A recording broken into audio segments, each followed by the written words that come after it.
লক্ষ্মী পুজোর পর শ্বশুরবাড়ি যাওয়ার আগে একবার বোনের বাড়ি দেখা করার যাওয়ার ইচ্ছে ছিল, তো সেই জন্য বিকেল বিকেল সবাই রেডি হয়ে বেরিয়ে পড়েছে। এই দেখো, এই যে মিষ্টু, কোথায় যাওয়া হচ্ছে বলো?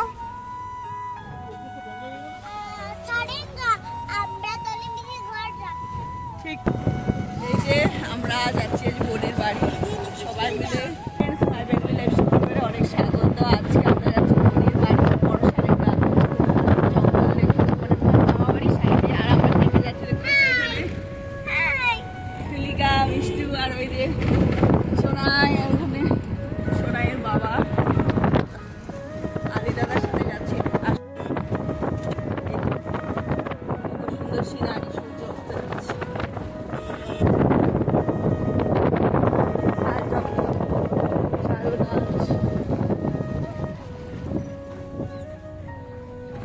আর এটা ফরেস্টার অফিস, তার পাশেই কলেজ, মোড়, চৌমাথা, ওই সাইডে যাচ্ছে রায়পুর দিকে।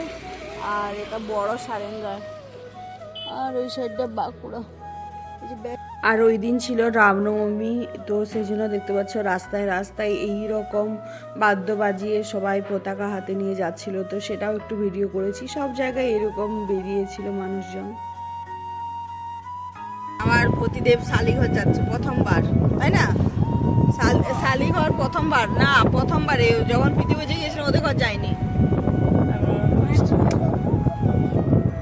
প্রতিদেব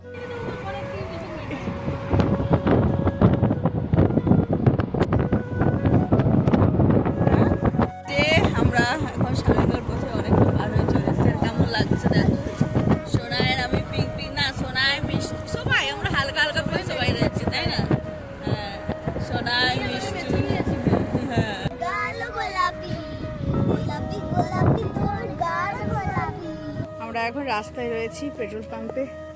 কালী দাদা গিয়েছে তেল নিতে, আর এখানে তুলিকা। রাস্তায় এসছি, রাস্তা এখনো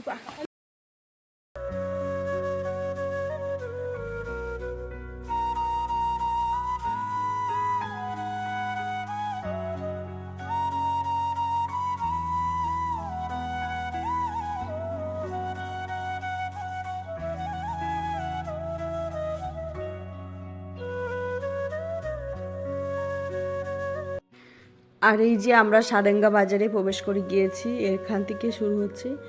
আর এই বাজারটাতে ছোটোবেলায় কত এসছি মায়ের সাথে বাবার সাথে বাইকে করে, কারণ যখন মামা বাড়ি আসতাম তো প্রথমে সারেঙ্গা এসে তারপর মিষ্টি নিয়ে তারপর মামা বাড়ি যেতাম। তো এই বাজারটার সাথে অন্যরকম একটা সম্পর্ক আমার। তো এই যে দেখতে পাচ্ছ, এখানেও রামনবমী উপলক্ষে পতাকা হাতে নিয়ে সব মানুষ বেরিয়েছে রাস্তায়।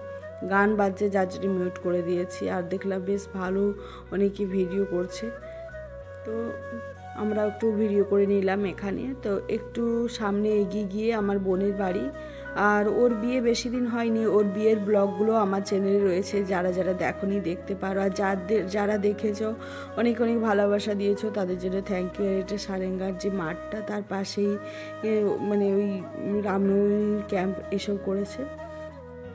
আর এই যে সারেঙ্গা থেকে সামনের রাস্তায় এই যে দোলনের শ্বশুরবাড়ি, তো ওখানেই আমরা সবাই এসছি। আর দোলনের ছেলে হয়েছে, যারা যারা দেখোনি দেখে নাও, কারণ তারপর থেকে আর সেই রকমভাবে ব্লগ করা হয়নি, আর আমার আশাও হয়নি। তো সেই জন্য তোমাদের দেখিয়ে দিলাম। আর দোলনের ছেলের অন্নপ্রাশন হয়ে গিয়েছে, তখন আমরা আসতে পারিনি, যার জন্য আমরা পরে হলেও এসেছি। তো ওর সাথেই আমি কথা বলছিলাম এখানে। যাবে কি লক্ষ্মী? হ্যাঁ যাবে না, দিদা ভাইয়ের কাছে যাবে যাবে যাবে যাবে। আর এখানে মিষ্টু, সোনাই আর ওদের ছোট ভাই তিনজনে মিলে খেলা করছে। তো এই যে দেখতে পাচ্ছ, তো বারবার ও গিয়ে সোনাইয়ের কোলে চেপে যাচ্ছে। সোনাইকে দেখে ভাবছে হয়তো কোলে নিতে পারবে, তো এইরকম। আর আমাকে দেখেই ও ভয় পাচ্ছে, দেখতে পাচ্ছ কীরকম। তো একটু মানে মানুষের সাথেও কমই মেশে। আর এটা হচ্ছে দোলনের রুম, এটা দোতলার উপরে। তো তোমাদের একটু দেখিয়ে দিলাম কেমন সাজিয়ে রেখেছে আমার বোন। দেখো, ও বাড়ি সাজাতে রান্না বান্না করতে খুবই পারে, তো সেই জন্য খুবই সুন্দর করে সাজিয়েছে নিজের রুমটা। আর এই যে দেখতে পাচ্ছ একদম ওদের বাড়ির পাশেই মেন রাস্তাটা, ওদের মানে বেলকনির জানালা থেকে ভিডিওটা নিয়েছি। আর এই রাস্তাটির সামনে এগিয়ে যাচ্ছে বাজার। আর এই যে ওরা দুজন। আর তারপর আমরা খাওয়া দাওয়ার পর 9টা কিংবা 8:45 এরকম কিছু বেরিয়ে পড়েছিলাম বাড়ির উদ্দেশ্যে। এই যে দেখো মিষ্টু ক্লান্ত হয়ে গিয়েছে আজ, মানে ওই দিন দুপুরে ঘুমোয়নি তো, সেই জন্য যাওয়ার সময় ও গাড়িতেই ঘুমিয়ে গিয়েছিল। আর এই যে সারেঙ্গা বাজার ক্রস করে আমরা সামনে এগিয়ে যাচ্ছি, অনেকটা রাস্তা সামনে, 45 মিনিটের মতো তো লাগেই। তো এই যে দেখতে পাচ্ছ শাল জঙ্গল, বড় বড় জঙ্গল পার করে যেতে হয় দুটো, তো সেগুলো পার করে যাচ্ছে। এই যে রাতে দেখতে পাচ্ছ মানে 9টা বেজে গিয়েছিল, চারিদিকে মানে মানুষজন দেখা যাচ্ছে না, শুধু গাছ আর রাস্তা। আর এই যে বাড়ি পৌঁছে গিয়েছি আমার ভাইয়ের ওষুধ দোকান কিওর ফার্মেসি, তো ওটাও তোমাদের একটু দেখিয়ে দিলাম। কেমন লাগলো আজকের ব্লগ কমেন্ট করে জানিও।